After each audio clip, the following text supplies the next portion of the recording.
तुम्हारी मम्मी पढ़ी लिखी नहीं है। रुचि बेटा, तुम्हारी सहेली अनन्या शिविका नेहल पार्क में खेलने के लिए तुम्हें ले जाने आए हैं। जाओ, जाकर उनके साथ खेलो। नहीं मम्मा, सबसे मना कर दो, मुझे बाहर खेलने नहीं जाना, मुझे पढ़ाई करनी है। रुचि ने कमरे के अंदर से आवाज़ लगाई। कुछ सोचकर दिव्या ने तीनों बच्चियों को जाने को कहा और रुचि का फेवरेट चॉकलेट मिल्क शेक लेकर उसके कमरे में आई और बोली, बेटा क्या दिन भर तुम पढ़ाई लिखाई करती रहती हो? जब देखती हूँ किताबों में सर घुसाकर बैठी रहती हो। क्या हुआ बेटा, तुम्हारी रैंक तो हमेशा A1 बनती है और अभी कोई टेस्ट परीक्षाएं भी नहीं है। जाओ ना बेटा, जाकर बाहर खेलो।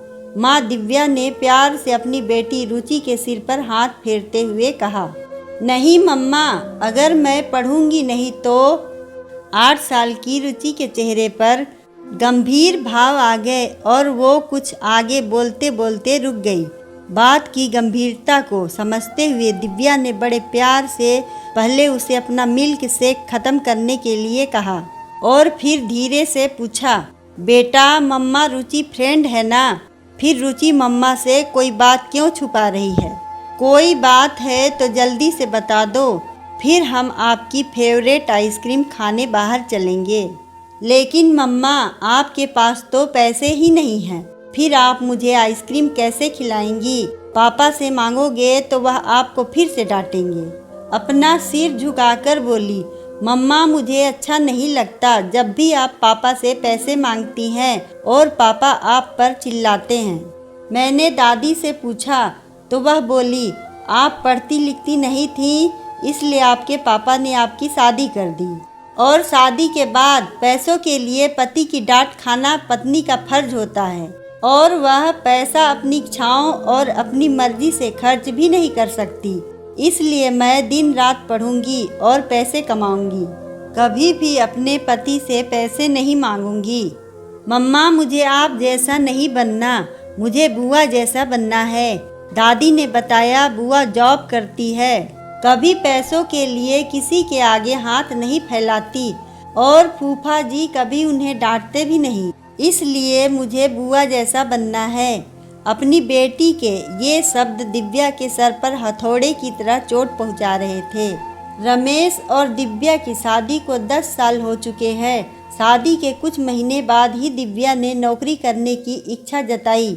मायके में भी स्कूल पढ़ाने जाती थी, सोचा यहाँ भी ज्वाइन कर लूँगी, मगर सभी ने बात टाल दिया। घर में इतना पैसा है, लड़का खाता कमाता है, तुम्हें करना ही क्या है?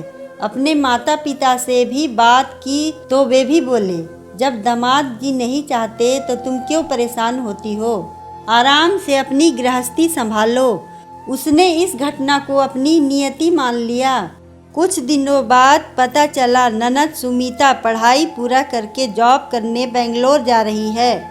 सास सुषमा जी ने पूरे मोहल्ले में मिठाई बंटवाई।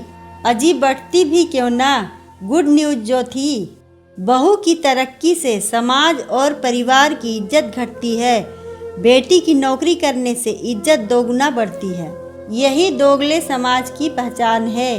बहू को तरक्की करने से रोकेंगे और चाहेंगे बेटी धरती सागर सब लांघ जाए। काश कोई बहू को भी उसकी इच्छाएं सपने पूरी करने का हक देता, मगर नहीं। शादी के बाद सिर्फ घर परिवार पति बच्चे यही उसकी जिम्मेदारी होते हैं। बेटी ने आखिर गलत क्या कहा? 4 पैसों के लिए भी तो हाथ फैलाने पड़ते हैं, कभी पति तो कभी सास के आगे, और हर बार यही सुनने को मिलता है, कहाँ खर्चा करती हो, कहीं अपने मायके तो नहीं ले जाती। जब घर की ज़रूरत हम पूरी कर देते हैं, फिर तुम्हें किस चीज़ के लिए पैसे चाहिए होता है? बोल एक एक पैसे को तरसा देते हैं। एक औरत अपनी इच्छाओं को तो मार भी ले, मगर अपने बच्चों के लिए तो सब कुछ करना चाहती है। इसलिए दिव्या ने 4 दिन पहले ही स्कूल एक्टिविटी में दाखिला कराने के लिए रमेश से पैसे मांगे थे, जिसे उन्होंने यह कहकर मना कर दिया कि लड़की है, खेल कूद कर क्या करेगी। दूसरा फालतू पैसा नहीं है जो स्कूल फीस के बाद हम खर्च करते रहें। शायद यही बात रुचि के मन में घर कर गई। ऊपर से उसकी दादी ने ना जाने क्या क्या उसके दिमाग में भर दिया। छोटी बच्ची है, कहाँ सही गलत समझ पाती है, मगर मुझे तो सब समझ में आता है ना। सोच दिव्या ने कुछ करने की ठानी। एक दिन रविवार शाम सभी चाय पी रहे थे, तभी दिव्या ने बोला, मेरे पास एक गुड न्यूज है। रुचि के स्कूल में इंटरव्यू दिया था जिसमें मैं पास हो गई और मुझे कल सोमवार से स्कूल ज्वाइन करना है। सुबह का नाश्ता और सबका टिफिन बन जाएगा। दोपहर में सहायिका आकर काम कर जाएगी। शाम को आकर मैं फिर से रसोई संभाल लूँगी। बहू, इतना बड़ा फैसला लेने की तुम्हारी हिम्मत कैसे हुई? हमने जब एक बार कह दिया था कि तुम्हें नौकरी करने की कोई ज़रूरत नहीं, फिर अब अचानक क्यों? नौकरी करने की ज़रूरत है क्योंकि मुझे अपना आत्मसम्मान प्यारा है। मैं नहीं चाहती कि मेरी बेटी को कोई कुछ भी मनगढ़ंत कहानियाँ सुनाए, उसे कहे कि उसकी माँ पढ़ी लिखी नहीं है, सिर्फ रोटी सब्जी बनाने और पति से पैसे मांग डांट खाने के लिए पैदा हुई है। और फिर जब इस घर की बेटी नौकरी कर सकती है तो बहू क्यों नहीं?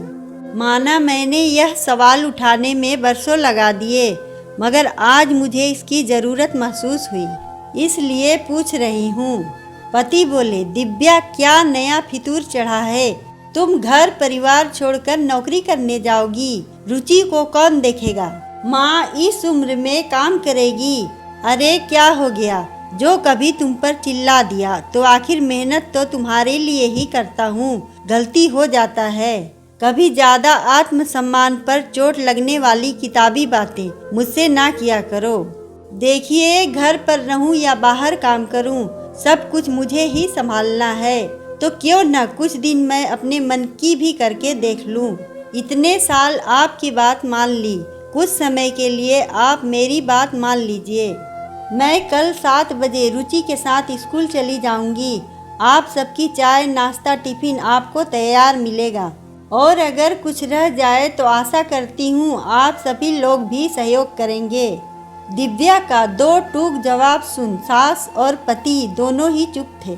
आसान तो नहीं था, मगर धीरे धीरे दिव्या के हट के कारण सभी को उसके नौकरी करने और घर में सामंजस्य बैठाने की आदत पड़ गई। अब जो लोग आलस्य और मक्कारी के मारे थे, वह भी अपना हाथ पांव चलाने लगे। बहुत धीरे धीरे ही सही, दिव्या की जिंदगी में भी बदलाव आ गया। अब बेटी के मुंह से जब भी सुनती, मेरी माँ टीचर है, बहुत सारे बच्चों को पढ़ाती है, सुन उसकी खुशी का ठिकाना नहीं रहता। आत्मनिर्भर होने के कारण आज माँ बेटी दोनों को ही अपना मन नहीं मारना पड़ता। धीरे धीरे रमेश को भी समझ में आने लगा। अब खुद आगे से दिव्या के हाथ में तनख्वाह का कुछ हिस्सा लाकर रख देता और कभी नहीं पूछता कि तुमने इतना पैसा कहाँ खर्च कर दिया। दोस्तों, हमारी जिंदगी में बदलाव अपने आप नहीं आता, उसे लाना पड़ता है। उम्र कितनी भी हो, बदलाव करने की पहल में कभी कमी नहीं करनी चाहिए। हमेशा कोशिश करते रहना चाहिए। छोटा सा ही सही, हमारे प्रयासों से बदलाव आएगा जरूर। अगर आपको हमारी कहानी अच्छी लगे तो वीडियो को लाइक करें, चैनल को सब्सक्राइब करें और कमेंट करके बताएं कि आपको कहानी कैसी लगी। धन्यवाद।